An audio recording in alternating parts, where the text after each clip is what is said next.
Continentes, na Rádio Observador. É aqui que todas as semanas viajamos pelo mundo e fazemos também a análise à geopolítica internacional, sempre com a ajuda do historiador Bruno Cardoso Reis. Bem-vindo, Bruno, bom dia. Obrigado. Como habitual, começamos mais uma vez com o conflito entre a Rússia e a Ucrânia e esta semana o destaque vai para as eleições presidenciais russas.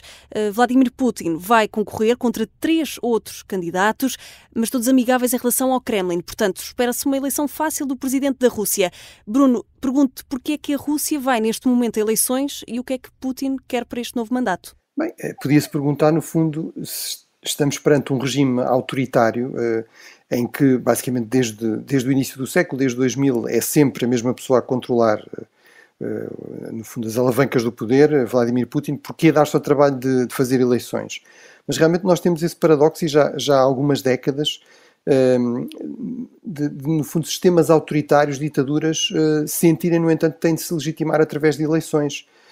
De alguma forma criar a ideia de que se mantêm não apenas pela força e pela repressão, mas também pelo apoio popular. E aliás, se nos recordarmos, o próprio Estado Novo, o próprio regime salazarista, portanto a ditadura portuguesa até 1974, também organizava eleições. Agora, obviamente não são eleições livres nem justas, ou seja, são eleições em que é o Estado, é o regime, controla o Estado, controla o escrutínio, ou seja, no fundo o apuramento dos resultados.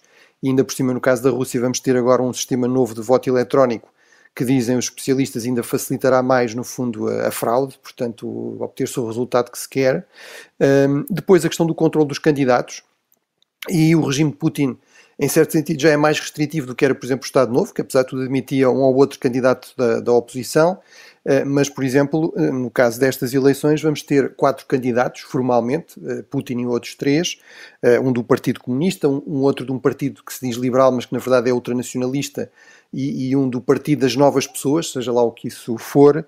Mas a verdade é que todos esses candidatos apoiam a invasão da Ucrânia. O único candidato que se atreveu a colocar em questão a guerra foi excluído da possibilidade de ir a votos, portanto, os boletins eleitorais, por causa de questões burocráticas, enfim, supostamente não tinha as assinaturas exatamente como deviam ser, e, portanto, no fundo é uma eleição em que o regime, em que Putin realmente não corre nenhum tipo de risco de deixar de ter o resultado que quer ter, ou seja, no fundo, um resultado que mostre que ele não, é o líder escolhido pelo povo russo, e que a opção que ele tomou de invadir a Ucrânia é a opção preferida do povo russo. A questão que eventualmente se pode colocar é, em termos de percentagem, até onde é que irá, digamos, este exercício de fraude, e portanto tivemos Dmitry Peskov a prever uma vitória que podia chegar aos 90%, portanto eu se calhar especularia que não é bem uma previsão, é mais aqui uma fixação de objetivos pelo regime, e portanto um resultado próximo disso será talvez o mais expectável.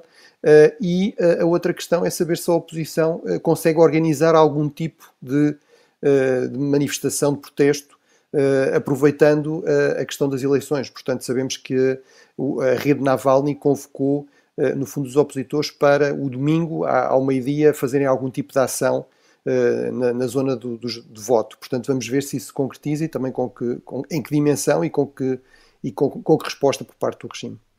Bruno, e estas eleições chegam numa altura em que muito se discute o papel da Europa na guerra, numa altura em que parece haver uma nova escalada verbal entre a Rússia e o Ocidente. Tivemos, por exemplo, a Donald Tusk, o primeiro-ministro da Polónia, a pedir menos palavras e mais munições. O que é que a Europa pode fazer mais para ajudar a Ucrânia? Bem, a questão das munições é realmente absolutamente crucial e faz parte de um problema mais geral de capacidade de produção de equipamento militar. E realmente aí a Europa, enfim, durante muito tempo isso correspondeu a um padrão geral, até global. A própria Rússia também reduziu muito as suas forças armadas a seguir ao fim da Guerra Fria, o seu investimento em defesa, a sua indústria militar. Os Estados Unidos também reduziram, mas na Europa isso foi numa escala ainda maior. Embora a tendência se tenha invertido, portanto, a partir de 2014, não por acaso do início da agressão russa contra a Ucrânia, da ocupação da Crimeia, desde aí que há um reforço do investimento em defesa em todos os países da NATO, mas a partir de uma base muito baixa, e esse investimento deixou para trás, no fundo, esta necessidade de aumentar a capacidade de produção própria, de aumentar a capacidade de produção das indústrias da defesa na Europa e nos Estados Unidos. E, portanto, agora essa é uma das grandes fragilidades, porque num conflito que se prolonga no tempo, que se arrasta, num conflito de elevada intensidade entre exércitos convencionais.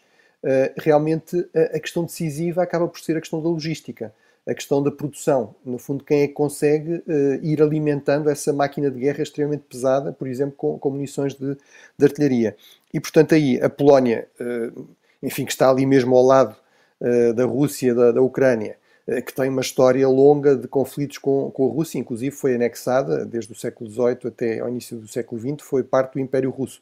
Portanto, já fez o seu trabalho de casa, pode falar, pode falar com alguma legitimidade. Portanto, a Polónia está a investir 4% do seu PIB em defesa, está a dar muitos passos realmente para reforçar as suas forças armadas e também reinvestir na indústria de defesa. E, portanto, imagino que isso seja uma das mensagens que Donald Tusk vai passar aos seus colegas, sobretudo alemão, Scholz, e o presidente francês Macron, neste encontro, precisamente hoje, do chamado círculo, portanto, na sexta-feira, do chamado Círculo de Weimar, que reúne a Polónia, a França e a Alemanha. Realmente aí a Alemanha e a França já têm uma base industrial de defesa razoável, mas precisavam de investir muito mais, reforçar muito mais a capacidade de produção, e portanto isso é claramente algo que é fundamental.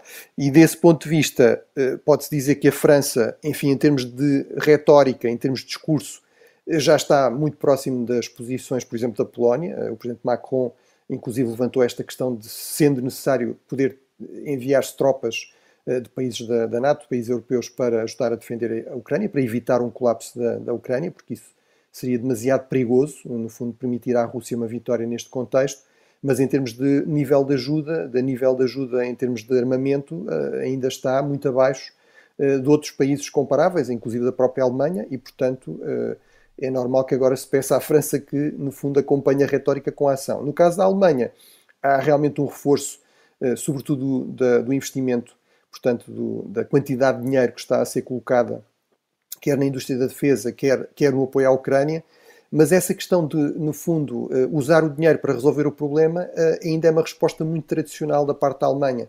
Não parece ter havido as mudanças fundamentais em termos de cultura política, cultura estratégica, cultura organizacional, para garantir que esse dinheiro é gasto de forma eficaz, e, portanto, temos todas as semanas anedotas que mostram ainda um nível muito elevado de ineficácia, ainda agora com uma fragata alemã no Mar Vermelho que aparentemente ia atingindo drones americanos em vez de drones úteis, e mesmo em termos do nível de apoio, do tipo de apoio à Ucrânia, a Alemanha tem sido sempre a última das potências importantes a dar sistemas de armamento mais avançados. Foi o último a dar carros de combate, só depois dos Estados Unidos, foi o último a avançar com equipamento mais pesado, e mesmo na questão dos mísseis de longo alcance continua, por exemplo, a resistir à questão do fornecimento dos mísseis Taurus, e portanto aí parece-me evidente que há realmente que fazer aqui uma mudança mais de fundo. Desse ponto de vista, é positivo que Portugal tenha anunciado esta semana que vai participar do esquema coordenado pela República Checa com 100 milhões de euros de fornecimento de munições à Ucrânia. É realmente algo que é absolutamente vital neste momento, e mostra como mesmo pequenas potências, como a República Checa ou Portugal, podem ter em momentos decisivos realmente uma palavra a dizer e dar aqui um contributo que pode fazer realmente a diferença. Bruno, vamos passar ao grande outro conflito em destaque, a guerra no Médio Oriente. Esta semana tivemos um desencontro, aliás, pouco habitual, entre os Estados Unidos e Israel. O líder dos democratas no Senado, Chuck Schumer, atacou Benjamin Netanyahu, apelou também mesmo a eleições em Israel para que se mude de líder. Bruno, pergunto se podemos esperar que os Estados Unidos da América cortem com o seu aliado histórico no Médio Oriente. Não, ou seja, um corte completo não, mas realmente as relações estão num nível de tensão e de tensão pública. Portanto, é verdade que nós sabemos que nunca houve aqui uma grande estima mútua entre Benjamin Netanyahu e Joe Biden. Netanyahu era muito próximo da administração Trump, inclusive de Jared Kushner, era até amigo da família do genro de Donald Trump, e portanto já sabia isso, mas em termos públicos, esta administração, aliás, sobretudo a seguir ao ataque de 7 de outubro, mostrou sempre grande solidariedade com Israel. Agora, o problema é que isso está a ter um custo político interno para os democratas. O presidente Biden já enfrentou uma oposição organizada nas primárias. Na verdade, foi a única oposição organizada que enfrentou, não foi de outro candidato, foi de uma série de grupos árabes americanos, mais jovens, que, no fundo, apelaram a uma espécie de anulação do voto para expressar a sua crítica ao facto da administração não ter, por exemplo, já cortado o apoio em termos de fornecimento de armamento a Israel. E, portanto, isso levou a que, por exemplo, tínhamos aqui este líder dos democratas no Senado, que obviamente não é o presidente, portanto, apesar de tudo, tem aqui outra margem de autonomia política, portanto, não é a posição ainda para já do governo americano, mas é de alguém que é muito influente nesse governo, no partido que está no governo. Chuck Schumer é realmente o líder dos democratas no Senado, que, como sabemos, a Câmara Alta é crucial em termos de aprovar, por exemplo, o apoio externo, como temos visto agora com toda esta novela em torno da ajuda à Ucrânia, e também, diga-se, faz parte desse papel alguma ajuda a Israel. Além disso, é realmente alguém que, além de ser americano e democrata, também é judeu, portanto, no fundo é aqui um sinal de alerta, diria eu, à sociedade israelita, aos israelitas. O apoio dos Estados Unidos não é um apoio incondicional. Nós temos deixado claro que há aqui uma série de questões que não estão a ser tidas em conta, por exemplo, a questão da ajuda humanitária, por exemplo, condições mínimas de segurança para a população civil de Gaza, que seriam até do interesse do próprio Israel, que é isso que diz Chuck Schumer, que no fundo a ideia é que esta ideia de prolongar da guerra, de apostar sobretudo numa solução militar, é algo que corresponde sobretudo à agenda do primeiro-ministro, Benjamin Netanyahu, que não tem interesse no fim da guerra, porque isso levaria a surgirem questões sobre como é que a guerra começou, sobre o 7 de outubro, sobre o que é que correu mal, o que é que falhou e provavelmente a própria carreira política de Netanyahu podia estar em risco.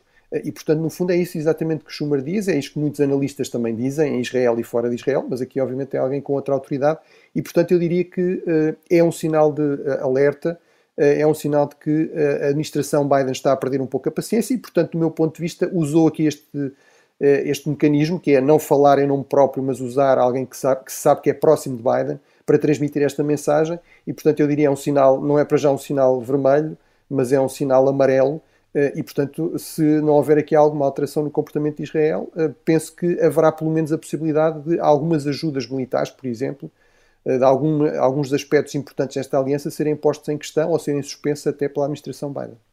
E vamos agora até à Europa. Não é só Portugal que está num impasse pós-eleitoral.